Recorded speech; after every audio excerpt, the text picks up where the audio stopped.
këtu ka që pas drejtësisë të re, ka filluar një fenomen për çdo gjë bëhet si thot prokurori. Në rast se prokurori kërkon arrest me burg, janë të rrallë gjyqtarët që vendosin ndryshe. Kur them janë të rrallë, gjyqtarët e rinj nuk bëhet fjalë, që bëjnë si thot prokurori. Dhe kjo është një frym që madomendja është ngulitur që në shkollën e magjistraturës. Si e ngulitur atje? Se atje drejtori i shkollës magjistraturës është një emër i njohur i drejtësisë shqiptare, Erben Akipi. Tani Erben Akipi nuk ma mendjen se ka qenë dhe gjykatës dhe prokuror. Shiko, unë nuk mund të flas me emra, sepse Erben Akipi është drejtor aty, jo, më fal. Por ata që japin leksione, ata që janë përgjegjës tamam në mësimdhënie, kanë futur një frym shumë të gabuar tek studentët. Jo, ata mund ta fusin frym, ata vendos gjykatësi zoti doja. Po prapa gjyqtarët e rinj janë ata që dalin nga dhe ata janë të nënshtruar nga prokuroria, zoti? Gjyqtarët. Po. Janë të nënshtruar nga prokuroria. Po pse? Prokuroria sot tamam është duke krijuar atë që quhet Republike Prokurorëve. Po pra se ma morën gratë. Do thënë, ti, tani, një emër i njohur në avokati dhe në drejtësi, po e perifrazon këtë si që ka perifrazuar kryeministri Rama, që ka thënë, jemi Republike Prokurorëve. Drejtësia. Po. Jemi në Republikë Prokurorësh? Është duke u krijuar. Tani mandaj këtë zotë. Jo. Tani mandaj këtë. Pse e thua në fillim po? Nuk është e konsoliduar, këtë ta them me ashtu, por jemi drejt asaj rruge.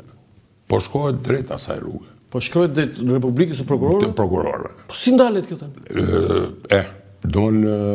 Pse ndodh njerë?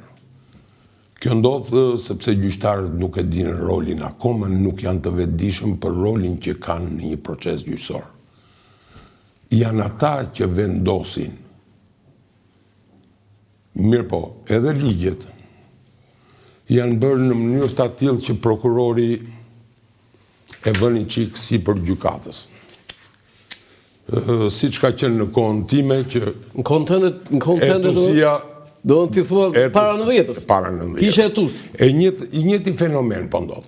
A ti e duke thënë që do të thënë prokuria po kthehet si para 90-s? Si fuqi plot? Po. Ua. Po si etusia e para 90-s. Do të thënë prokuria sot si etusia e para 90-s. Ua. Pra, çfarë thot prokuria ajo bëhet.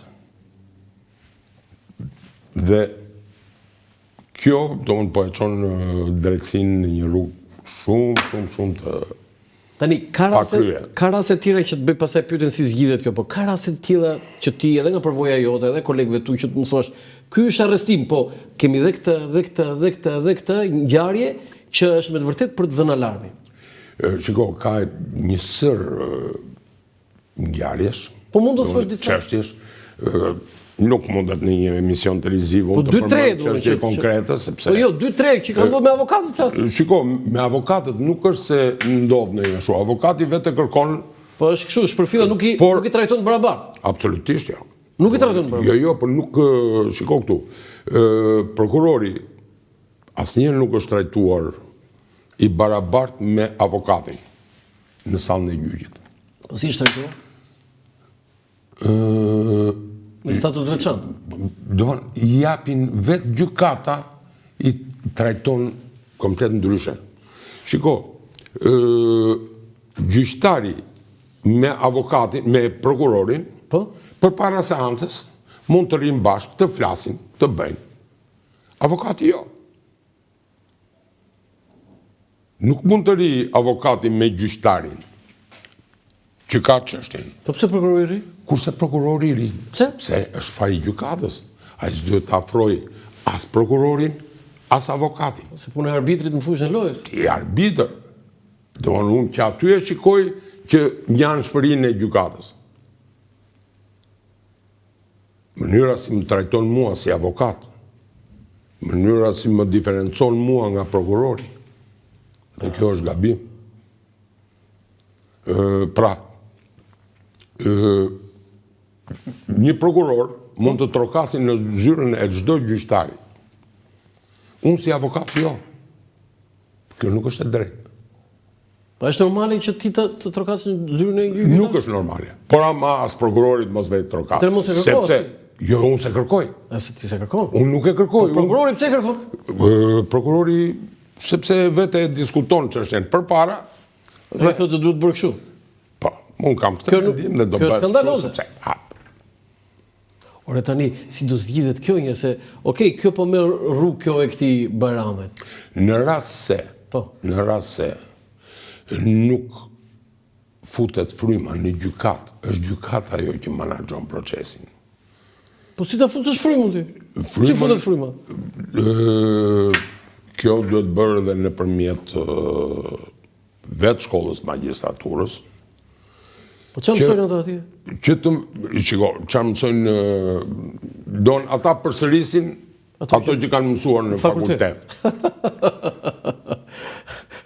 Je sigurt kjo? Kjo është shumë e sigurt dhe bëjnë një vit praktik në prokurori, në gjykat e tjera. Pra, në qoftë se gjyqtari nuk bën detyrën të jetë arbitër, kjo punë kështu do vej deri në fund. Okej, do kemi ndërprerje publicitare, kemi një ndërprerje të shkurtër dhe kthehemi sërish në bisedë publicitet. Për herë të parë në Shqipëri dhe Evropë, përmes aplikacionit të reja, zhvilluar nga Akinvest, mund të dërgoni para me MoneyGram në të gjithë botën, direkt në telefonin juaj. Dhe kjo do të kushtojë sa gjysmën e komisionit që do të paguanit nëse ju do të shkonit në çdo sportel. Mjafton të shkarkoni aplikacionin e reja për Android dhe iPhone, të regjistrojeni si klient dhe menjëherë do të dërgoni para në të gjithë botën, me MoneyGram vetëm me gjysmën e komisionit. Bëj zgjedhjen e zgjuar, dërgo para me MoneyGram në aplikacionin e reja. Falenderit, kthehemi në studio. Falenderojmë edhe një herë institucionin monetar MoneyGram Akinvest që mbështet emisionin tek Alok të Dritare TV me sloganin transfero shpejt, gjithmonë më shpejt kudo dhe kudo. Transferoni parat me MoneyGram Akinvest, asnjëherë nuk do zhgënjeni.